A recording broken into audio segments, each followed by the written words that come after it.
Assalamualaikum warahmatullahi wabarakatuh. Kami dari kelompok terakhir yang beranggotakan saya sendiri, Muhammad Rafri Bungara Sugiharto dan Muhammad Zakaullah Al-Ayub, ingin mempresentasikan tentang iman kepada qada dan qadar. Secara etimologis, qada adalah bentuk masdar dari kata kerja qada yang berarti kehendak atau ketetapan hukum. Dalam hal ini, qada adalah kehendak atau ketetapan Allah terhadap sesuatu, sedangkan qadar adalah bentuk masdar dari qadara yang berarti ketentuan atau ukuran.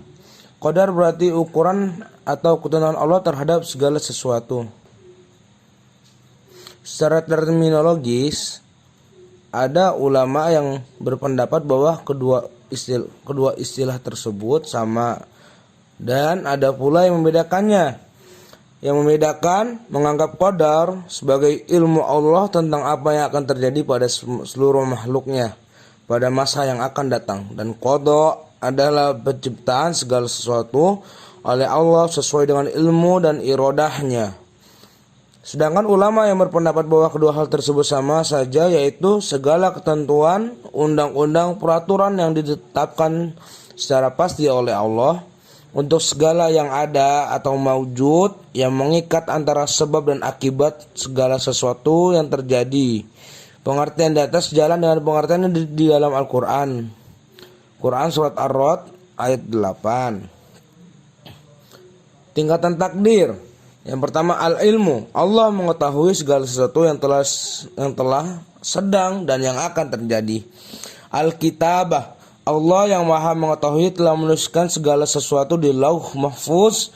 Apa yang terjadi sudah Allah tuliskan di lauh mahfuz, yaitu surat Al-Hajj ayat 70. Yang ketiga, al-masyiah.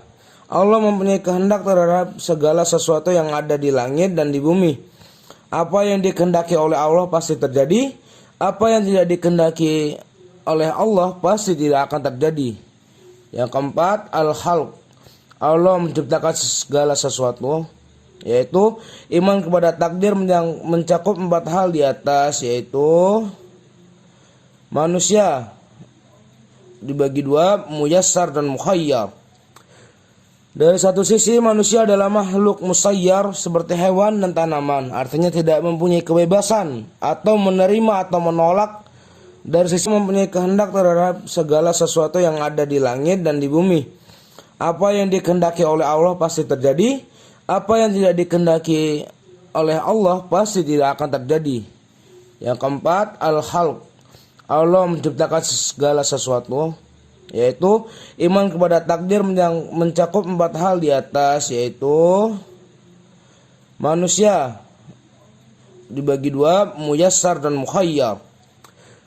Dari satu sisi, manusia adalah makhluk musayyar seperti hewan dan tanaman, artinya tidak mempunyai kebebasan atau menerima atau menolak.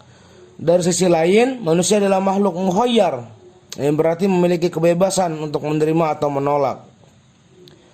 Hal-hal yang tidak bisa memilih, yang pertama lahir sebagai laki-laki atau perempuan, yang kedua warna kulit, ketiga orang tuanya siapa, dan masih banyak hal lagi. Untuk hal-hal itu Allah tidak meminta pertanggungjawaban. Hal-hal yang bisa memilih yaitu berjalan, yang pertama berjalan, yang kedua makan dan minum dan lain-lain. Seseorang tidak bisa menjadikan takdir sebagai alasan untuk menghindar dari tanggung jawab. Selanjutnya, hidayah. Di dalam Al-Quran ada 2 pengertian hidayah: menunjuk dan membimbing, di surat Fussilat ayat 17. Yang kedua, memasukkan iman ke dalam hati atau menjadikan seorang beriman, surat Al-Qasas ayat 56. Hidayah pada poin kedua hanya mutlak milik Allah. Orang yang dikehendaki Allah untuk mendapatkan hidayah adalah mereka yang membuka hatinya pada hidayah. Orang yang dikehendaki kesesatan oleh Allah adalah mereka yang lari dari kebenaran serta berpaling dari petunjuk.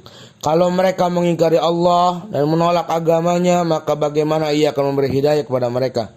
Sedangkan Allah berfirman dalam surat Al-Baqarah ayat 264, dan Allah tidak akan memberi hidayah pada orang-orang kafir. Dan selanjutnya yaitu perbuatan baik dan jahat. Baik perbuatan baik atau jahat diciptakan oleh Allah. Akan tetapi bukan berarti Allah menciptakan kejahatan.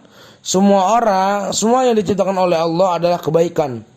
Kebaikan atau kejahatan tidak boleh dinisbahkan kepada Allah.